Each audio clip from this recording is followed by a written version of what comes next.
Now, according to a recent study by the University of the Western Cape's Department of Medical Biosciences, skin lightening products are more popular today than ever before, and even among men. Now, the study further suggests that the desire for fair skin has become an international phenomenon and that all around the world, skin lightening products remain very popular. And this, despite reports of some of these products having dangerous side effects on the skin barrier and physiology. Dr. Farzana Rahiman is a lecturer and lead researcher at the University of the Western Cape Skin Lab, and she joins us now to unpack some of these findings. Dr. Rahiman, thanks for your time. Welcome to Morning Live. Good morning, Sakina, and to your viewers, and thank you for having me. I must say, when I saw the report, I was quite astounded to see that skin lightening products are as popular as they are and more popular than ever, because one would have thought, given some of what we've seen over the years, the damage, if you think of some of the skin lightening products that were popular, especially during the apartheid years in this country, the damage that was done to women's skin, all the stories that were done covering that, I would have thought that people would shy away from it, but it seems not. Yes, it's quite surprising, and you know, the statistic that comes out from sub-Saharan Africa is really being an increase if we look in terms of stats from 40% to 72% increase in prevalence. And that just goes to show how this trend has just increased.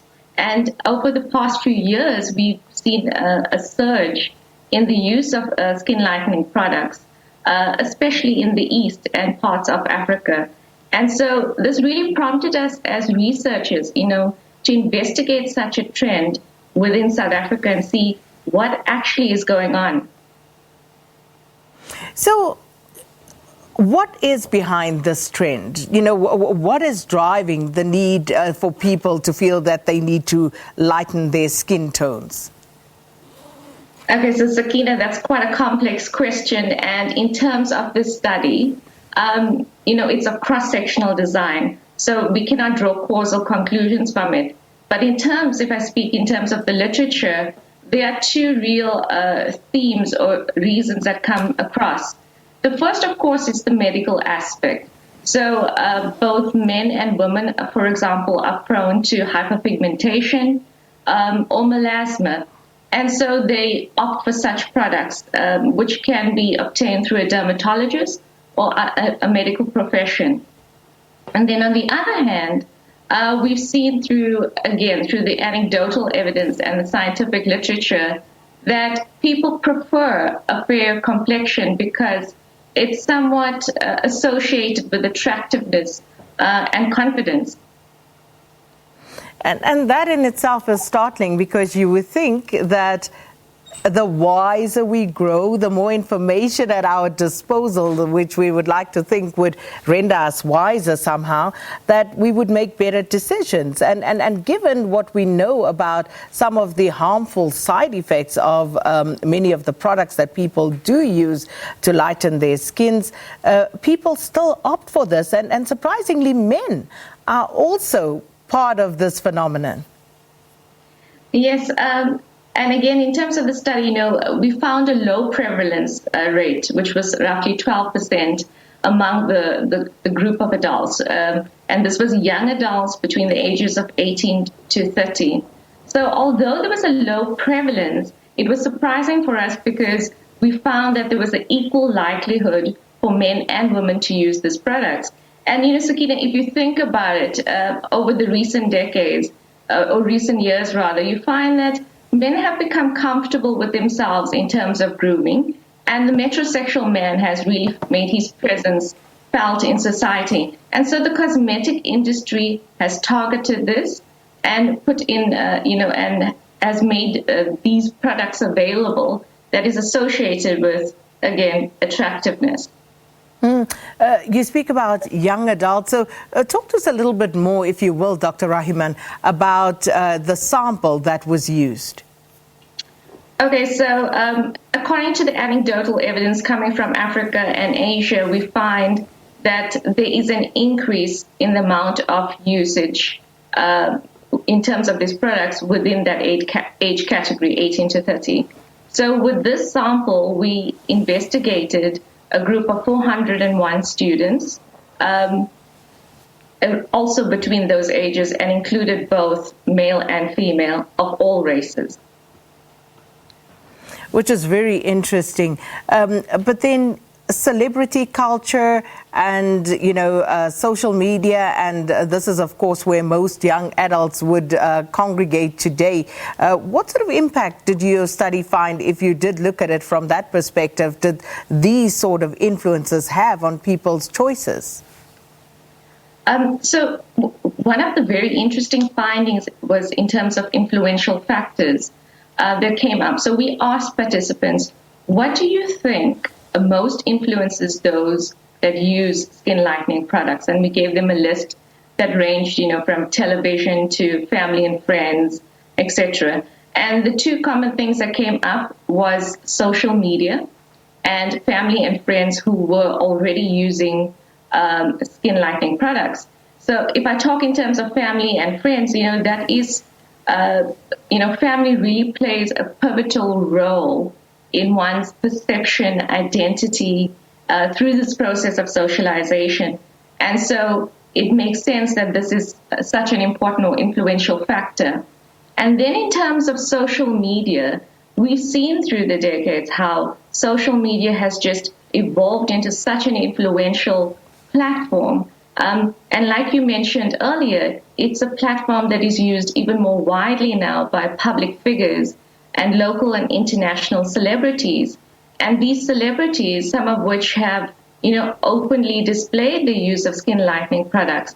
And so young adults who idolize or look up to these public figures begin to model that behavior. But what about the side effects? Was there any concern about that?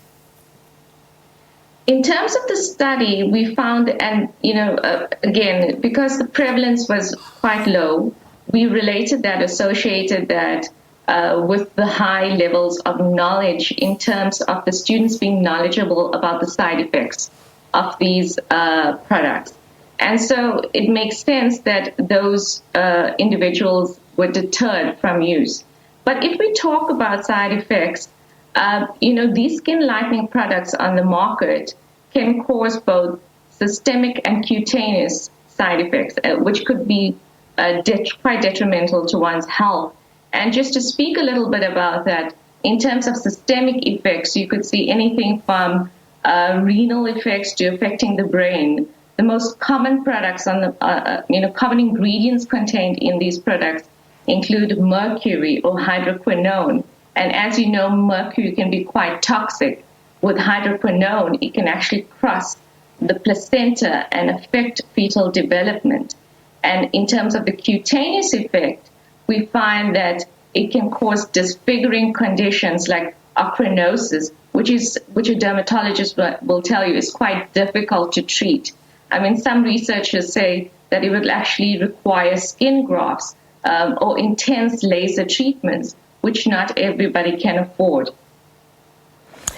Did you actually ask, your sample whether they were aware of these potential side effects and whether this deterred them in any way, shape or form, or whether that pull from the influence side of it was stronger? So yes, we did ask them a list of questions in terms of, do you know, so one particular question, do you know that these skin lightening products affects the immune response or the immune system? Or do you know that it could cause severe an allergic reaction and so forth? And so most of them, it was roughly 77% in terms of this group of students, or participants rather, was knowledgeable about that. But then again, we did see a 12% prevalence.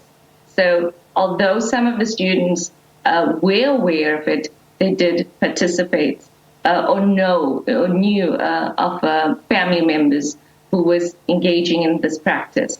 Dr. Rahiman, did you actually pulse the type of products that 12% were actually using, or was that not a focus for the study?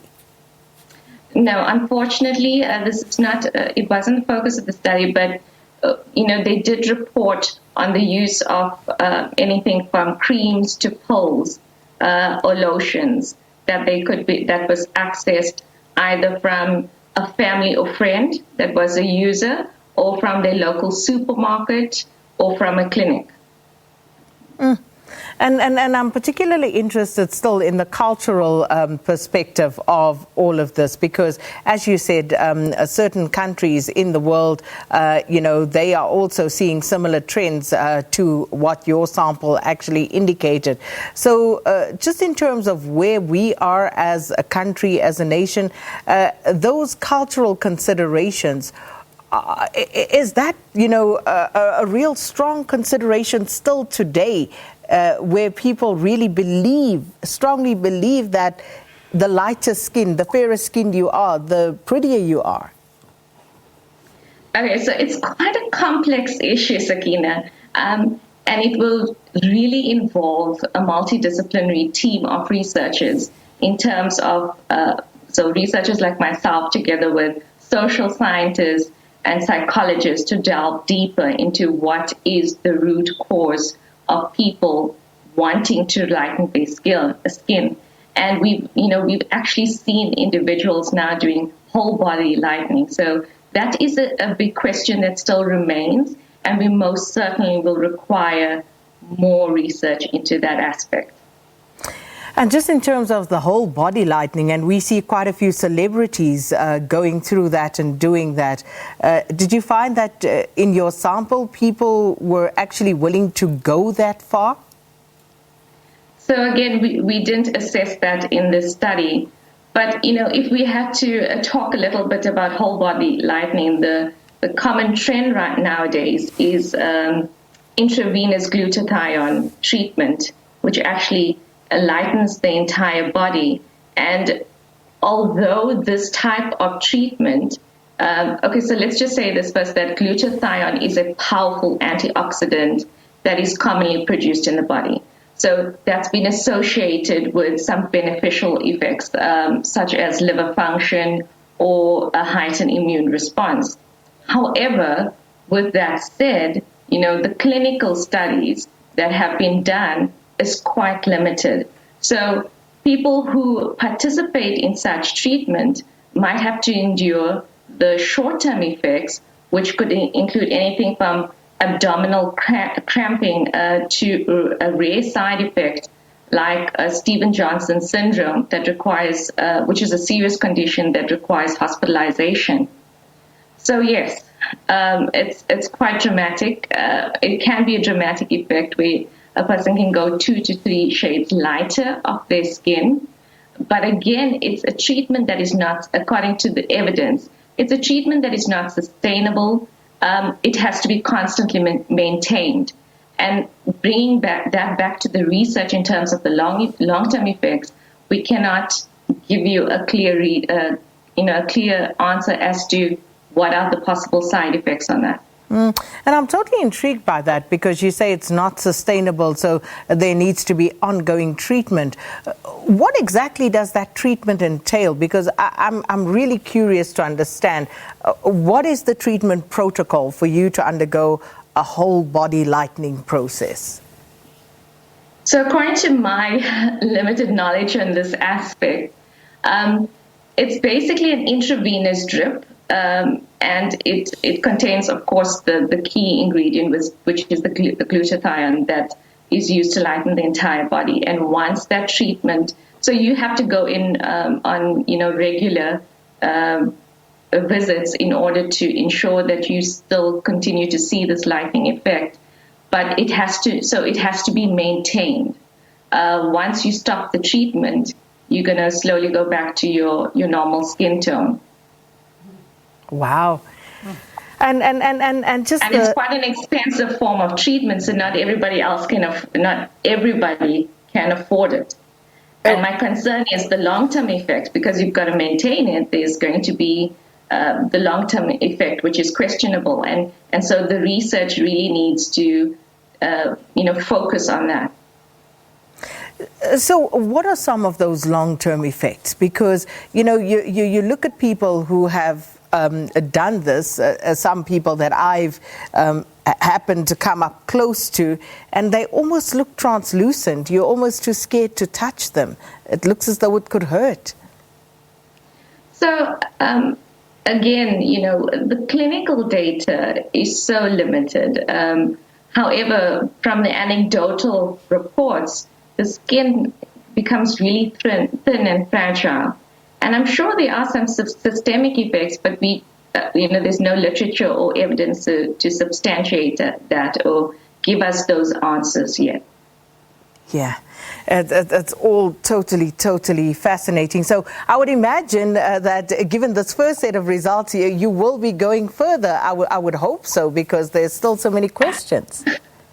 Absolutely. So at the Skin Lab, we have decided we've already embarked on extending the study to a larger sample size to determine, is this trend actually what is a realistic statistic of what we're seeing? And we plan to also, enlarge the study by looking not just at the Western Cape, but in other areas of the country. So I tell you what, Dr. Farzana Rahiman, I look forward to seeing the rest of this, because please, I'm happy to help with some questions, because I'm totally fascinated by this.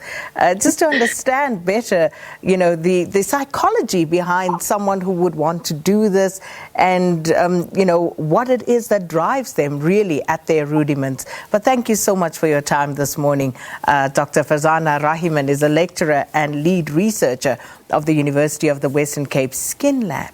And what an interesting conversation. And yeah, I have more questions. I really do.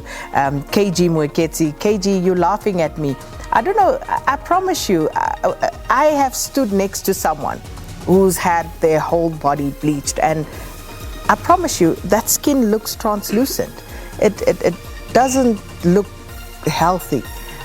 Maybe it's just the person I saw. Maybe they just came from whatever treatment they were doing, but that's how they looked. And I'd love to hear more. In fact, I'd love to speak to people who've done it, talking about the constant maintenance, whereby if you don't maintain it, you go back to what you looked like. And costly. I'm fascinated. I want to hear more about this. But let us know your views at Morning Live SABC. So we're going to take a quick look.